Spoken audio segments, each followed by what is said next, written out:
Kate Bennett felt the rocket engines ignite beneath her as the improvised spacecraft lifted off from the Australian desert. Through the small window, she watched Earth fall away as they climbed toward the stars. Beside her, 3 other humans, and 2 Threx allies prepared for what might be the most important mission in galactic history. The orbital sterilization device grew larger as they approached. It was a massive structure, nearly a mile long, bristling with weapons and energy collectors. Kate could see Zephyrian ships patrolling around it, unaware that their most dangerous enemy was approaching in a craft they had never seen before. "Approaching the docking port," said Captain Murphy, the pilot. He was a former Air Force officer who had been freed from the mining camps only weeks ago. "Everyone ready?" Kate checked her equipment one more time. The modified neural disruptor was designed to interface with the sterilization device and reverse its targeting parameters. If it worked, the weapon that was meant to destroy Earth would instead target every Zephyrian ship in the solar system. "Remember," said Crix, one of the Threx allies, "we have maybe 30 minutes before they realize what we are doing. After that, every enemy ship will try to stop us." The docking was successful. Kate's team moved quickly through the alien corridors toward the weapons control center. The defector scientists had provided detailed blueprints, but the reality was more complex than any diagram could show. Emergency alarms began sounding as they reached the central chamber. The Zephyrians had discovered the intrusion. Kate could hear enemy soldiers running through the corridors behind them. "Work fast," Murphy said as he set up defensive positions at the chamber entrance. "We got company coming." Kate connected her device to the alien control system. Numbers and symbols scrolled across the display as her equipment tried to interface with technology from another world. The process was taking longer than expected. Back on Earth, Jake Morrison watched the space battle begin from his command post in Chicago. Threx ships had entered the solar system and were engaging Zephyrian forces in orbit. The aliens were caught off guard by the sudden appearance of their former slaves. "Multiple enemy contacts inbound," Lisa Hayes reported from the communications station. "Looks like the entire Zephyrian fleet is moving to protect the sterilization device." Jake felt helpless as he watched the battle unfold on their salvaged radar screens. Everything depended on Kate's mission succeeding before the alien fleet could overwhelm their Threx allies. General Stone's forces were launching their own attacks on the remaining alien installations on Earth, with most of the enemy fleet in space. Ground-based Zephyrian forces were vulnerable to coordinated strikes by resistance fighters. Amy Rodriguez led her enhanced troops against the Los Angeles Command Center. The bioenhancers that Kate had developed gave her people the edge they needed against physically superior aliens. They moved faster, hit harder, and recovered quicker than normal humans. "Target the shield generators first," Amy ordered as her team approached the alien fortress. "Once those are down, we can use the MP weapons to disable their defenses." The attack succeeded brilliantly. Within an hour, the Los Angeles Command Center was in human hands. Similar victories were reported from New York, London, and Sydney. For the first time in 23 years, humans controlled major cities on their own planet, but the real battle was happening in space. Kate worked frantically to reprogram the sterilization device while her team held off increasing numbers of enemy soldiers. The alien weapon was more complex than anything she had ever studied. "How much more time do you need?" Murphy called out as he fired at approaching Zephyrians. "Almost there," Kate replied. The device was finally responding to her modifications. The targeting parameters were changing from planetary sterilization to fleet engagement mode. Suddenly, the chamber door exploded inward. Zephyrian elite guards in powered armor stormed into the room. These were the Empire's best soldiers, equipped with personal shields and energy weapons. Crix and his Threx partner fought desperately to protect Kate as she completed the final adjustments. The insectoid aliens were brave warriors, but they were outnumbered and outgunned. "Got it!" Kate shouted as the sterilization device accepted her new programming. The massive weapon began to rotate, turning away from Earth toward the Zephyrian fleet. The effect was immediate and devastating. Energy Beams that could have sterilized an entire planet instead focused on enemy ships. The Zephyrian fleet, caught completely by surprise, began taking massive casualties as their own weapon turned against them. The battle turned in humanity's favor within minutes. Threx ships that had been struggling against superior numbers suddenly found themselves supported by the most powerful weapon in the galaxy. Enemy vessels exploded by the dozens as the sterilization device carved through their formations on the weapon platform. Kate's team fought their way back to their ship as the station began to shake apart. The device was overloading, its systems not designed to operate in the new configuration for extended periods. "Move, move, move!" Murphy shouted as they ran through collapsing corridors. Behind them, Zephyrian soldiers were abandoning the station. As it began to break apart, they reached their ship just as the docking bay started to decompress. Captain Murphy fired the engines before the airlock was fully closed. Accelerating away from the dying weapon platform, Kate watched through the window as the sterilization device tore itself apart in a massive explosion. The weapon that had threatened to end all life on Earth was gone forever. The space battle was over. The surviving Zephyrian ships were retreating toward the edge of the solar system. Many of them were broadcasting surrender signals, their crews, no longer willing to fight for an empire that had lied to them about their mission. Jake Morrison received the news in his Chicago command post. Humanity had won. After 23 years of occupation, Earth was free, but the victory was about more than just one planet. The success of the human rebellion had inspired uprisings across the galaxy. The Zephyrian Empire was collapsing as dozens of enslaved species followed Earth's example and fought for their freedom. 5 years later, Jake stood in the rebuilt city of New York as president of the new Earth government. The planet had been transformed from an occupied wasteland into the capital of the Free Worlds Alliance. Ships from dozens of species arrived daily, carrying trade goods and refugees from the former empire. Dr. Carol White had established the first human space academy, training a new generation of explorers and defenders. Kate Bennett led the science division, developing new technologies that combined human innovation with alien knowledge. General Stone commanded the Human Defense Corps, helping other worlds achieve their independence. Amy Rodriguez led diplomatic missions to species that were still deciding whether to join the Alliance. The galaxy had learned that freedom was not just a human concept. It was a universal desire that could not be suppressed forever. The species that had once seemed destined for extinction had become the leaders of the greatest liberation movement in galactic history. As human ships spread across the stars, they carried a simple message to every world they visited.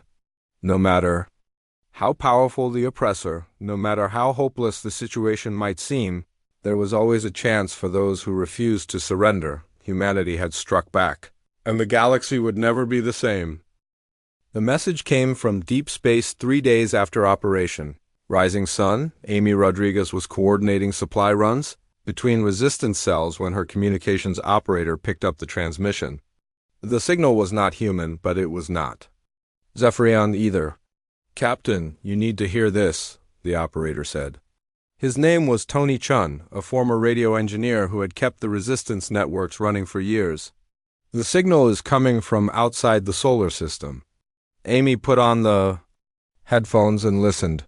The message was in broken English, clearly translated from another language. The voice was harsh and mechanical, like insects clicking their mandibles together. "Humans of Earth, we are Threx. We fight Zephyrian Empire. Your attacks give us hope. We want to help." Amy felt her heart race.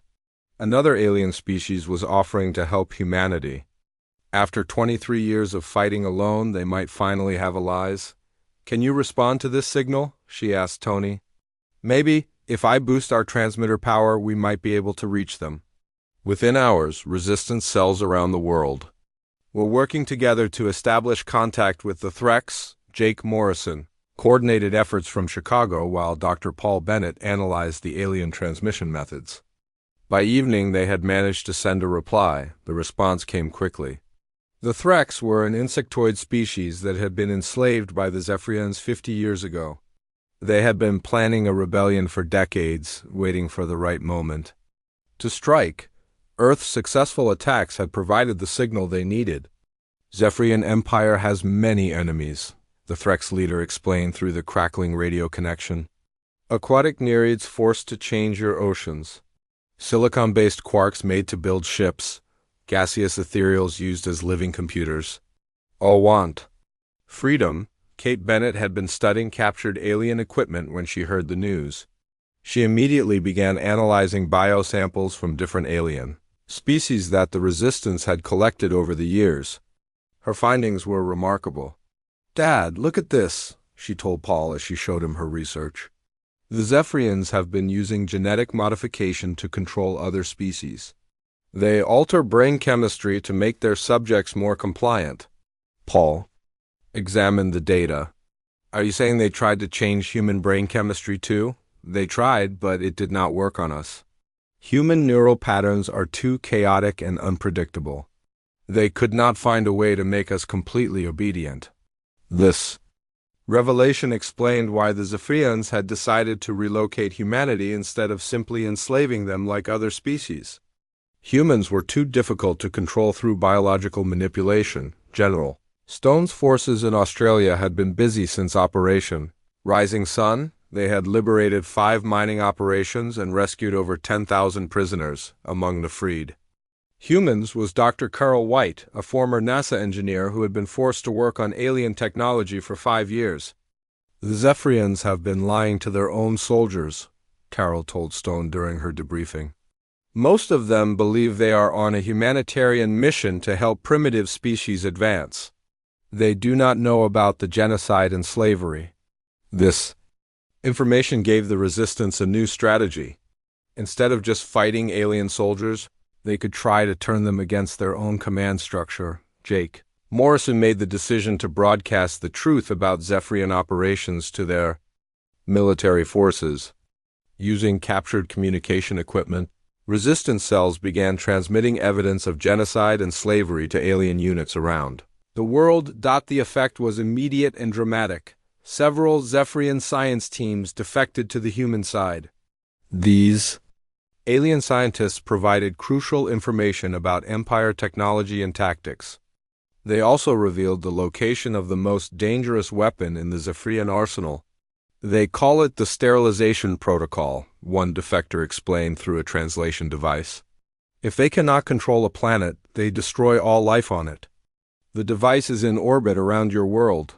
Paul Bennett felt sick when he heard this news. The aliens had been planning to kill every living thing on Earth rather than risk losing control of their human subjects. "How long before they activate it?" Jake asked. "Soon," the defector replied. "High Command is angry about your rebellion. They want to make an example of Earth." Kate Bennett immediately began working with the alien defectors to understand the sterilization device. What she learned was both terrifying and hopeful. The weapon was incredibly powerful, but it had one critical weakness. The device uses Earth's own electromagnetic field to generate its destructive power, she explained to the Resistance leadership. "But if we can reverse the polarity of the field at the right moment, the weapon will target Zephyrian ships instead of the planet." "Can we do that?" Amy asked. "With help from our new allies, yes. The Threx have ships with the technology we need. The defector scientists can provide the technical specifications." General Stone's forces had captured enough alien equipment to build a makeshift space launch facility in the Australian desert. Working with freed prisoners who had engineering experience, they began constructing a rocket that could carry Kate Bennett and a small team to the orbital weapon platform. The mission was incredibly dangerous. Even if they reached the device, they would have to modify it while Zephyrian forces tried to stop them. But it was humanity's only chance to prevent total extinction. As preparations began for the orbital mission, Resistance cells around the world reported increasing cooperation from other enslaved species. The Threx rebellion had inspired uprisings on dozens of worlds. The Nereids had stopped terraforming operations in Earth's oceans. The Quarks had sabotaged ship construction facilities. The Zephyrian Empire was facing simultaneous rebellions across multiple star systems. Their forces were stretched thin as they tried to maintain control over increasingly hostile populations. Jake Morrison stood in the ruins of Chicago and looked up at the night sky. Somewhere above them, an alien weapon waited to destroy all life. On Earth, but for the first time in 23 years, humanity was not fighting alone. The galaxy had learned that freedom was possible. Species that had been enslaved for decades were rising up against their oppressors. And at the center of it all, the humans of Earth had shown that even the most powerful empire could be challenged by those who refused to surrender. The final battle was approaching and humanity was ready. The attack began at midnight across 6 continents. Jake Morrison led his team through the ruins of downtown Chicago toward the Zephyrian communication hub. The massive tower rose 300 feet into the air, its alien metal gleaming under. The pale moonlight. 20-3 resistance fighters moved through the shadows behind him. Each carried an EMP weapon designed by Paul Bennett. 3 of them carried the new neural disruptors that could break alien communications. Lisa Hayes coordinated the assault from her position near the tower's base. Alpha team in position, she whispered into her radio. Similar reports came from around the world. Amy Rodriguez's people were approaching the Western Power Station in Los Angeles. Danny Cooper's team surrounded a processing facility in New York. General Stone's forces had emerged from the Australian desert to attack 3 mining operations simultaneously. Jake checked his watch. 30 seconds until the coordinated strike began. He could see alien guards patrolling the base of the communication tower. Their movements were precise and mechanical, following patterns programmed into their neural networks.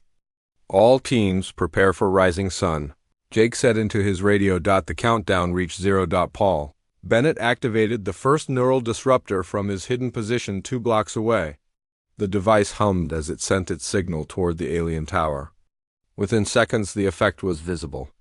The Zephyrian guards stopped their patrol and stood motionless, their neural connections severed.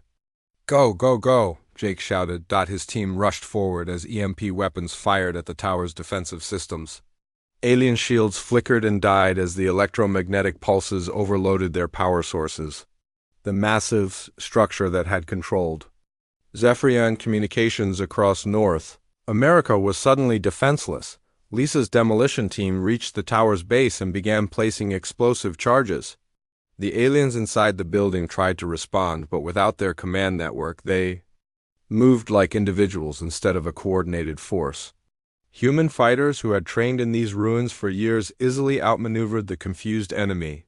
3,000 miles away, Amy Rodriguez watched similar chaos unfold at the Los Angeles power station. The neural disruptor had cut communications between alien positions. Enemy forces that should have been working together were isolated and vulnerable. Her enhanced fighters moved faster than normal humans. Kate Bennett's bioenhancers had given them strength and speed that surprised even the physically superior aliens. Peter led a squad through the station's outer defenses while Amy targeted the main power core. "Charges set," Peter reported. 30 seconds to detonation. Amy's team fell back as the explosives destroyed the power station's central reactor. Light across the western United States flickered and died as alien installations lost their energy supply. In the darkness, human resistance fighters who knew every street and building began the next phase of their attack. In New York, Danny Cooper's people had captured the processing facility with minimal resistance. The neural disruptors worked perfectly. In urban environments where alien forces were concentrated, enemy soldiers found themselves cut off from their commanders and unable to coordinate any meaningful defense. But the real surprise came from Australia. General Stone's forces had spent 20 years preparing for this moment. They knew the terrain better than any alien ever could. When they emerged from the outback, they brought with them weapons and vehicles that had been hidden since the first days of the occupation. "Darwin Mining Station is secured," Stone reported over the radio. "We have liberated over 2,000 prisoners." The freed humans included former military personnel who immediately joined the fight. Colonel Sarah Kim had been captured 15 Years ago during the defense of Seoul, now she led a group of ex-soldiers against the alien guards who had imprisoned them. These neural disruptors are incredible, she told Stone as they moved toward the next target. The aliens are completely disorganized without their network. Stone nodded grimly. Paul Bennett's weapons are giving us the edge we need, but the aliens will adapt quickly. We need to hit as many targets as possible while we still have the advantage. Back in Chicago, Jake watched the communication tower collapse in a shower of sparks and twisted metal. The structure that had coordinated alien operations across half a continent was gone. But he knew this was only the beginning. His radio crackled. With reports from resistance cells around the world. The London team had destroyed a research facility. The Tokyo cell had knocked out an orbital defense platform. The Cape Town fighters had captured an alien command post. Operation Rising Sun was succeeding beyond their wildest hopes, but success came with a price. The aliens were already beginning to adapt to the neural disruptors. Enemy commanders were using hardwired communication systems to coordinate counterattacks. Zephyrion reinforcements were moving toward human positions.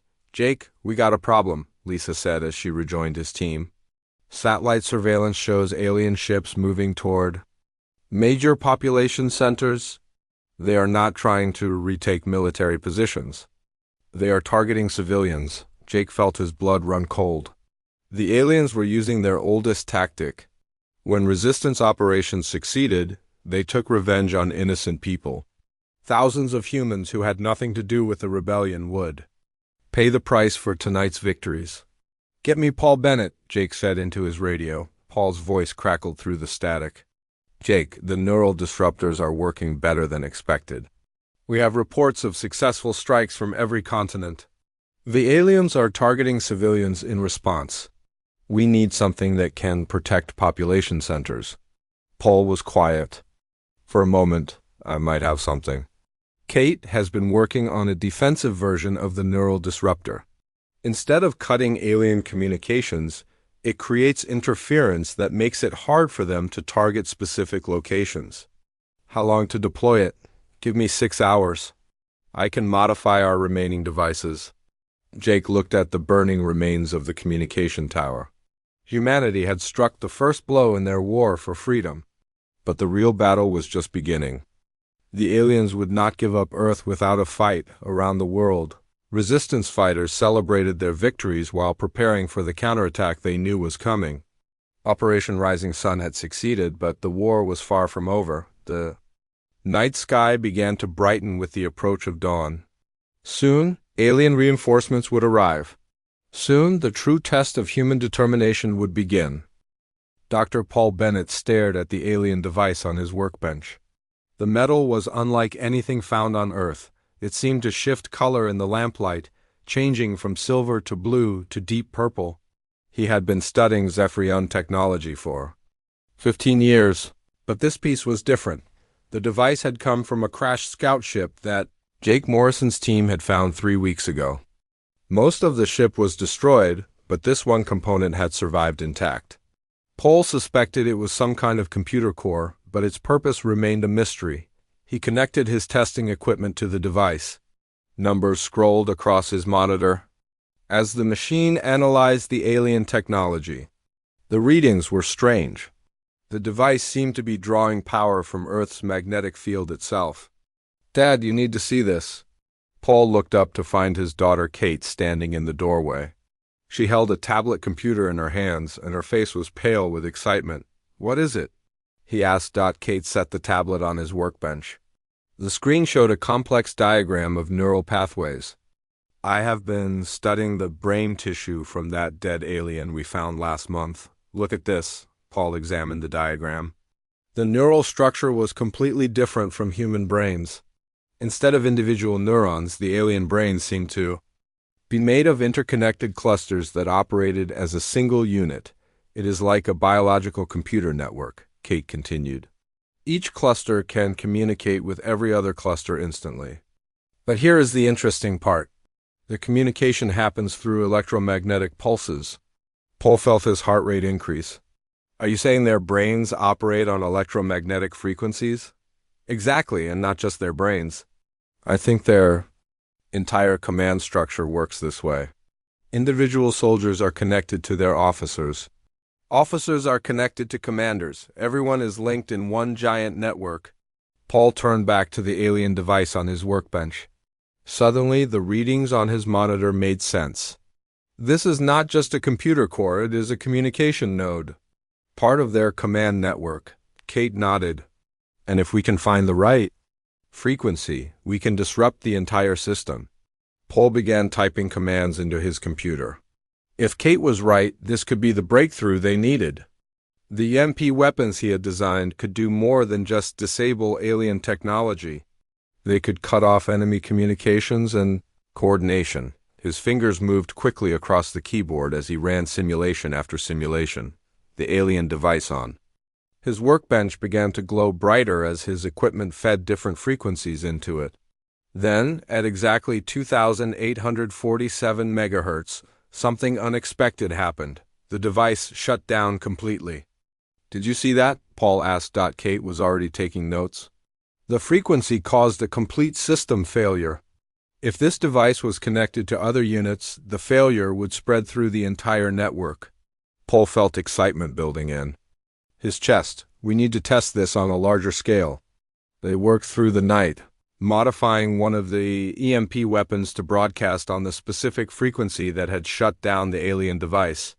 By morning, they had created what Kate called a neural disruptor. Jake Morrison arrived just as they finished the modifications. He looked tired, but his eyes were alert. The resistance leader had been coordinating with cells around the world, preparing for Operation Rising Sun.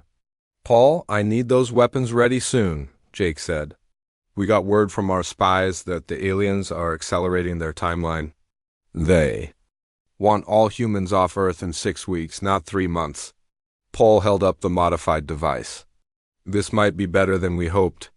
Kate discovered that the aliens use biological networks for communication. This weapon can disrupt those networks completely. Jake examined the device. It looked similar to the other EMP weapons, but additional components had been added to control the frequency output. How does it work? Jake asked. Kate stepped forward. The Zephyrians connect their minds through electromagnetic signals. Every soldier is linked to his commander. Every commander is linked to his superiors. If we can break those links, their entire army becomes confused and disorganized. Like cutting the telephone lines during a battle, Jake said. Exactly, but better. Without their neural connections, individual aliens lose access to tactical information, strategic plans, even basic coordination. They become isolated and vulnerable. Paul activated the device. It hummed quietly, emitting a signal that human ears could not detect. We tested it on captured alien equipment. The effect is immediate and spreads through connected systems. Jake was quiet for a moment, thinking through the implications. How many of these can you make? With the materials we have here, maybe 5 or 6. But if the other cells can gather the components, we could make dozens. What about range? Kate consulted her notes. Each device should affect alien forces within a 2-mile radius. Multiple devices can be linked together to cover larger areas. Jake smiled for the first time in weeks. This changes everything. If we can disrupt their communications during the attack, they will not be able to coordinate a response. He picked up his radio and began contacting the other resistance cells. Within hours, teams around the world were gathering components for the neural disruptors. Dr. Martinez in Los Angeles found rare earth metals in an abandoned electronics factory. Danny Cooper's people in New York salvaged circuit boards from a crashed alien transport. General Stone's forces in Australia had access to military-grade amplifiers that could boost the signal strength. As reports came in from around the globe, Paul felt something he had not experienced in years: hope. For the first time since the aliens arrived, humanity had a real chance to fight back. The neural disruptors represented more than just a new weapon. They were proof that human ingenuity could overcome alien technology. That determination and creativity could triumph over superior firepower, Paul looked at his daughter Kate as she worked on another device. She had been only 15 when the aliens came. She had grown up in a world of tunnels and hiding places. But she had never stopped learning and growing. The aliens had made a mistake when they left humans alive. They had underestimated the species that had once built cities and traveled to the moon. Now they would learn that humanity was far from defeated. Operation Rising Sun was ready to begin. Amy Rodriguez checked her watch as she walked through the tunnels beneath Los Angeles. The concrete walls around her were covered in cables and pipes that her people had installed over the years. Water dripped from the ceiling in steady drops. The sound echoed through the darkness. Her cell was larger than most. Nearly 200 people lived in the old subway system beneath the city.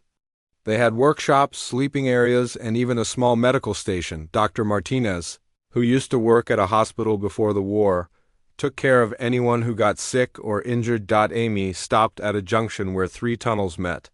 Danny Cooper's voice crackled through her radio from the New York cell. The signal was weak but clear enough to understand.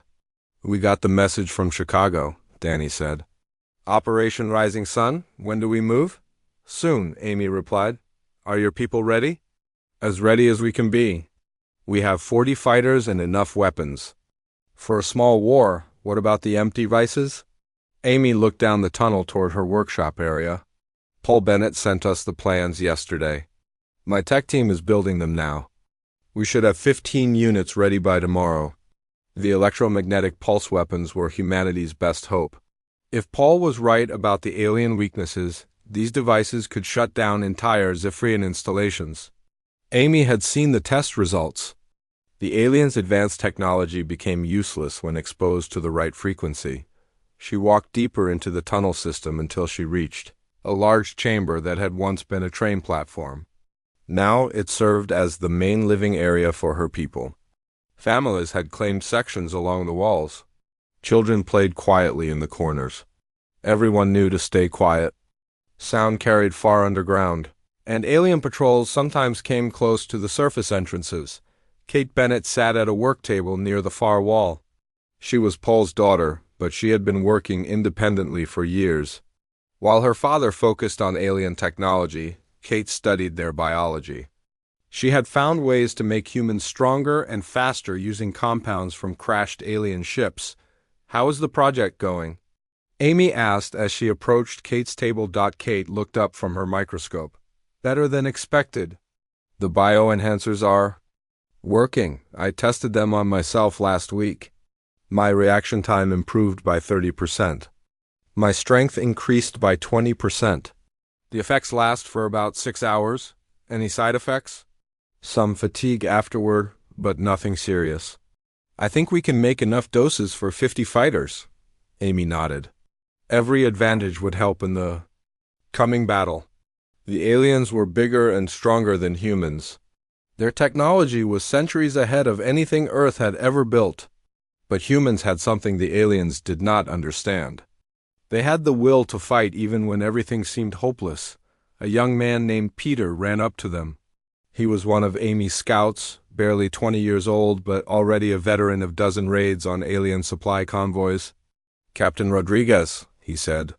"Breathing hard? We got company topside." 3 Zephyrian patrol ships just landed near the old convention center. "They are setting up some kind of equipment." Amy felt her pulse quicken. The convention center was only 2 miles from their main entrance. If the aliens found them now, before Operation Rising Sun could begin, everything would be lost. "How many aliens?" she asked. "Maybe 30. But they got heavy weapons and those floating guard bots," Amy thought quickly. They could not afford to be discovered, but they also could not let the aliens establish a permanent position so close to their base. She made her decision. "Get 15 of our best fighters ready. We go up tonight and hit them before they can dig in."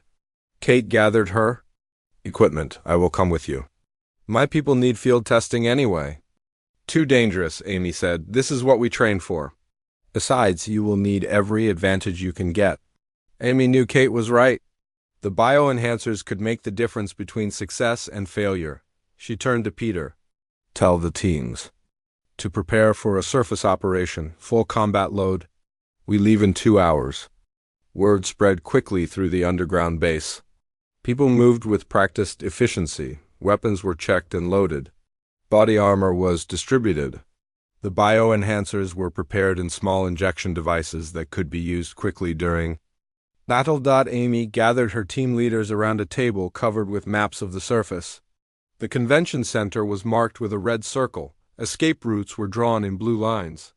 Everyone studied the plan carefully. Remember, Amy said, we get in fast and hit them hard. Destroy their equipment and get out before reinforcements arrive. This is not about taking prisoners or capturing technology. This is about sending a message. As her fighters prepared for battle, Amy thought about the other cells around the world. Jake Morrison's people in Chicago. Danny Cooper's team in New York. General Stone's forces hiding in the Australian desert. All of them were preparing for the same fight. The aliens had controlled Earth for 23 years. They had taken millions of lives. They had destroyed cities and poisoned the sky, but they had made one mistake. They had left humans alive. And humans, Amy had learned, were very good at learning from their mistakes. She picked up her rifle and checked the ammunition. Tonight, the aliens would learn what it meant to fight an enemy that refused to surrender. Tonight, humanity would begin to strike back. The countdown to Operation Rising Sun had begun. Jake Morrison crawled through the dark tunnel beneath what used to be Chicago. The cold metal walls pressed against his shoulders as he moved forward. Behind him, the sound of boots scraping against concrete told him his team was following. 23. Years had passed since the aliens came and everything changed. The Zephyrians had taken Earth in less than 6 months. Their ships blocked out the sun for weeks. Their weapons turned cities into glass. Most humans died in the first year. The lucky ones died quickly. Jake was not one of the lucky ones. He reached the end of the tunnel and pushed open a heavy door. Light from battery-powered lamps filled the room beyond. This was home now. A place that used to be a subway station had become the heart of the human resistance. 50 people lived here. Men, women, and children who refused to give up. Lisa Hayes looked up from her desk as Jake entered. Maps covered the surface, marked with red circles and black lines. She had been his second in command for 5 years now. Before the war, she had been a teacher. Now she planned attacks on alien supply lines. The scouts are back from the north sector, Lisa said. Her voice was tired but steady. The news is not good. Jake sat down across from her. His body ached from the long crawl through the tunnels. At 45, he felt much older. The war had aged them all. Tell me, he said. The aliens are moving faster than we thought. They have started loading humans onto transport ships. 3 camps have been emptied in the last week. The people are gone. Jake felt his stomach drop. They had heard rumors about the camps. Places where humans were kept like animals before being shipped off-world. No one who left ever came back. How many? He asked. At least 10,000 from what we can tell. Maybe more. The room was quiet except for the hum of generators. Other resistance members worked at tables around them. Some cleaned weapons. Others studied alien technology they had captured. All of them looked tired. Dr. Paul Bennett walked over from his workstation. The old scientist carried a small device in his hands. His white hair was dirty and his clothes were patched, but his eyes still held the spark that had made him famous before the war. Jake, I need to show you something, Paul said. He set the device on the table. It looked like a mix of human electronics and alien metal. I have been working on this for months. I think I found something important. Jake leaned forward. Paul had been trying to understand alien technology since the first ships crashed. Most of his attempts had failed, but he never stopped trying. The aliens use energy shields to protect their buildings and ships, Paul continued. I always wondered how they worked. Now I know. They operate on a specific frequency. If we can match that frequency and reverse it, we can break through their defenses. Lisa looked skeptical. Are you sure about this? Paul nodded. I tested it on a small piece of alien armor. The shield collapsed completely. We could build weapons that used this principle. Jake studied the device. It was roughly the size of his fist and covered in blinking lights. How many could we make? With the materials we have here, maybe 20 or 30. But if the other cells help, we could make hundreds. The Resistance had cells in other cities. Los Angeles, New York, London, Sydney. They communicated through hidden radio networks, but they rarely worked together on large operations. The risk was too great. "There's something else," Lisa said. She pulled out a piece of paper covered in alien symbols. "Our spies in the Central Processing Facility intercepted this. It talks about a final phase. The aliens plan to move all remaining humans off Earth within 3 months." Jake felt cold despite the warm air in the room. 3 months. After that, Earth would be empty of human life. The aliens would have won completely. We cannot let that happen, he said. Paul picked up his device. "With these weapons, we could hit their main installations, knock out their power grids, disable their communications. If we coordinate with the other cells, we could strike everywhere at once." Jake looked around the room. These people had followed him for years. They trusted him to make the right choices. Many of them would die if they tried this. But if they did nothing, they would all die anyway. "Get on the radio," he told Lisa. "Contact all the cells. Tell them we are planning something big. Operation Rising Sun. We hit them everywhere at the same time." Lisa nodded and walked toward the communications station. Paul gathered his equipment and headed back to his work area. Soon, the room buzzed with activity as people prepared for what might be humanity's last battle. Jake sat alone at the table. Staring at the maps, red circles marked alien positions. Black lines showed human tunnels and safe routes. Somewhere above them, alien ships patrolled the skies. Somewhere below them, the last free humans on Earth prepared to fight back. The war was not over yet.